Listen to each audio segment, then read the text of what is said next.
Your favourite shopping destination value zone hyper mart ఇప్పుడు మన అమీర్పేట్ లో పిల్లర్ నంబర్ 1081 వద్ద.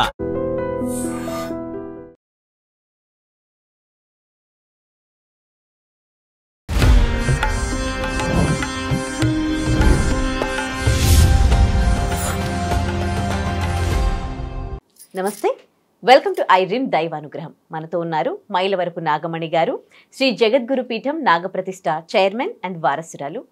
ఆమెతో మాట్లాడదాం. నమస్తే అమ్మా, వెల్కమ్ టు స్టూడియో.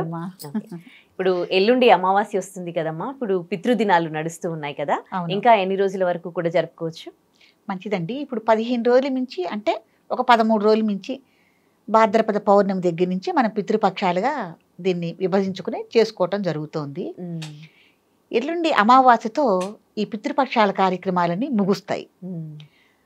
ఇందులో విశేషం ఏంటంటే, ఈసారి పితృపక్షాల్లో అమావాస్య ఆదివారం రోజున రావటమును, అందులోనూ గ్రహణం కూడా, సూర్యగ్రహణం కూడా ఉన్నది ఈ రోజున.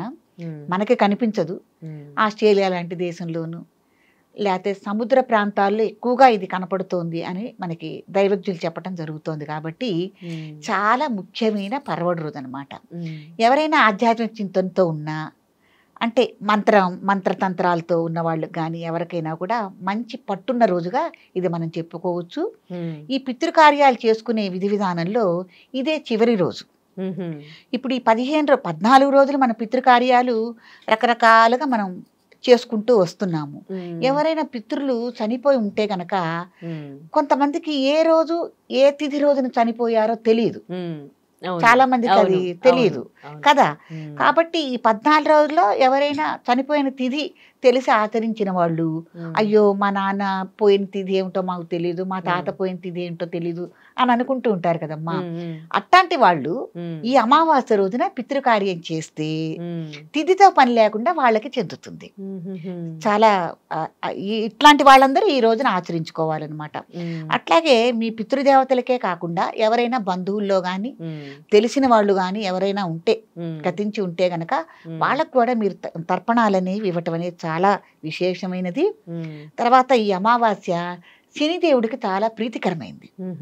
ఎవరైనా శనిగ్రహ దోషాలు గనక ఉన్నట్టయితే ఈ రోజున శనికి సంబంధించిన హోమాలు చేసుకోవటం కానీ, లేకపోతే జపాలు చేయించుకోవటం కానీ, తర్పణాలు ఇప్పించుకోవటం కానీ ఇవి కూడా చేసి శనికి సంబంధించిన నువ్వులు బెల్లం దానం చేస్తాం కదా, అవి దానం ఇచ్చుకోవటం వల్ల మనం శనిగ్రహ దోషాల నుంచి జాతకపరంగా మనం బయటపడతాము. తర్వాత ఈ రోజున విశేషంగా గోవులకు కానీ కాకులు కానీ వాటికి ఆహారం అందించడం అనేది చాలా విశేషమైంది అనమాట.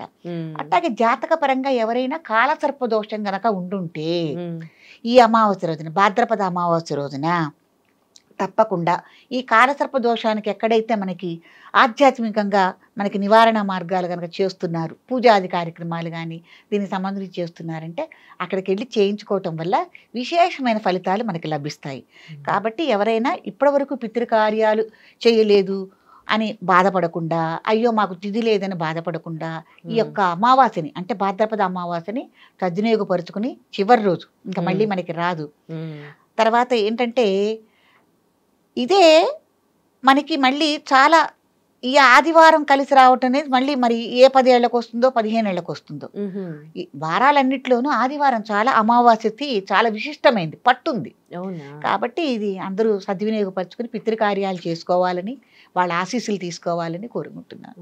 కొడుకులు లేని వాళ్ళమ్మా, కొడుకులు లేని వాళ్ళు ఏం చేయాలంటే, అంటే ఆడపిల్లలు కనుక ఉంటేనమ్మా, ఆడపిల్లలు ఉన్న వాళ్ళు ఏం చేయాలంటే ఏదైనా ఈ తర్పణాలకు సంబంధించిన సాధన సామాగ్రి అంతా మీరు సమకూర్చుకుని మీ ఇంట్లో కానీ లేకపోతే ఏదైనా దేవాలయాలకు వెడితే గనక, ఇప్పుడు మగపిల్లాడు లేదు కదా, అక్కడ బ్రాహ్మడు అనేవాడు కర్తవ్యం తన మీద వేసుకుంటాడు.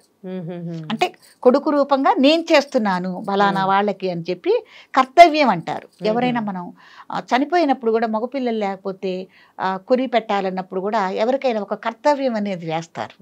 అలాగే ఈ విధి విధానంలో కూడా ఒక కర్తవ్యం వేసి ఆయన్ని ఇట్లా ఆచరించండి, మాకు ఎవరు లేరంటే ఆయన చేస్తారు మన బదులు. అప్పుడే దానికి అదనంగా మనం కర్తగా ఉన్నందుకు కూడా మనం అదనంగా దక్షిణ ఇచ్చుకుని, ఎందుకంటే మన తరపున చేస్తున్నారు కదమ్మా, అలా చేయించుకోవచ్చు, తప్పేం లేదు. ఇప్పటికి చాలా మంది అంటే ఎవ్రీ ఇయర్ చేస్తూ ఉంటారు పితృదినాలు, కానీ అసలు పితృదినాల ప్రాముఖ్యత ఏంటి, ఎందుకు జరుపుకుంటారని అసలు ఎవరికి తెలియదు. ఎందుకంటే మన పెద్దవాళ్ళు చేశారు, వాళ్ళని బ్లైండ్ గా మనం ఫాలో అవుతున్నాం, కానీ దీని గురించి తెలియదు. ఎందుకంటే అమ్మా ఇప్పుడు తద్దిరాలు పెడతాము, పోయిన ఎవరైనా ఒక మనిషి గతించాడు అంటే నెల నెల మాసికాలు పెడతాము, సంవత్సరీకం చేస్తాము, తర్వాత ప్రతి సంవత్సరం తద్దినాలు కూడా పెడతాము. ఇలా ఈ హడావుడి జీవితాలు అందరూ పరిగెత్తుతున్నారు. కొందరు విదేశాల్లో ఉండొచ్చు ఉద్యోగరీత్యా, లేకపోతే ఇప్పుడు మీరు అన్నట్టు మగపిల్లలు లేని వాళ్ళు ఉంటారు కదా, వాళ్ళకి కానీ వీళ్ళందరికీ కలిపి ఒక మహత్తరమైన అవకాశాన్ని సంవత్సరంలో ఒక రోజున పితృపక్షాలుగా ఇవ్వటం జరిగింది. మీరు ఎవరైనా అలా ఆచరించలేకపోతే ఇట్లా ఆచరించుకోండి అనని.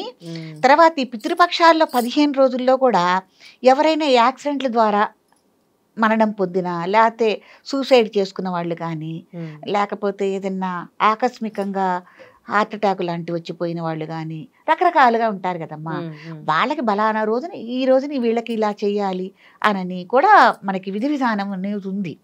కాబట్టి దాన్ని చూసుకుని కూడా మనం పితృకార్యాలు చేసుకోవచ్చు. అంటే ఏం జరుగుతుంది పితృకార్యం జరపడం ద్వారా? అంటే పిల్లలకు మంచిదా, లేకపోతే పైన పెద్దల ఆత్మ శాంతిస్తుందా? ఏమండి, నాకు తెలిసి దైవ కార్యక్రమాలు చేస్తారో చేయలేదో నాకు తెలియదు, కానీ ఎవరైనా సరే కుటుంబంలో పితృకార్యాలు తప్పకుండా ఆచరించి తీరాలి. ఎందుకంటే ఈ అమావాస్యకే కాదమ్మా, ప్రతి అమావాస్యకి సంవత్సరంలో మనకి ఏ అమావాస్య అయినా సరే నిట్ట మధ్యాహ్నం 12ంటికి పితృదేవతలు మన ఇంటి ఎదురుగుండా ఎదురు చూస్తూ ఉంటారు. ఆ రోజున తప్పకుండా తర్పణమే, వాళ్ళకి ఏమడగరు, తర్పణం ఇచ్చి మీరు తినే అన్నంలోంచి ఒక మొదటి ముద్ద తీసి బయట కాకి పెట్టడం అనేది మన ధర్మం. అది మన సనాతన ధర్మం. మొదటి నుంచి మన జీవన వ్యవస్థలో చాలా మంది మర్చిపోతున్నారు. ఇదివరకు మా పూర్వం మన వాళ్ళు తాతలు కానీ అమ్మమ్మలు కానీ ఎవరన్నా ఉన్నప్పుడు తీసి ఒక ముద్ద పక్కన పెట్టేవాళ్ళు, ముందెళ్ళి గోడ మీద పెట్టించేవాళ్ళు ఒక ముద్ద. కాబట్టి అమావాస్య ఈ అమావాస్యే కాదు, ఏ అమావాస్యకైనా సరే పితృదేవతలకి తప్పకుండా తర్పణం అనేది వదులుకోవటం అనేది మంచి పద్ధతి. ఓకే, చాలా ధన్యవాదాలండి, చాలా మంచి విషయాలు తెలియజేశారు. తవ్వండి, తవ్వుతూనే శివలింగం సరే దాన్ని అట్లా కప్పేసేయండి, చూపించదండి. కృష్ణ ఇస్ దేర్, మూర్తి పూజ కాదు, సాక్షాత్ బ్రజేంద్ర నందన భగవాన్ ఉన్నారు మూర్తిలో. ఏమీ ఆశించకుండా ఆరాధించే వాళ్ళు కూడా ఉన్నారా ప్రభుజీ? నిజమైన భక్తి అంటే మనకు తెలియదు కాబట్టి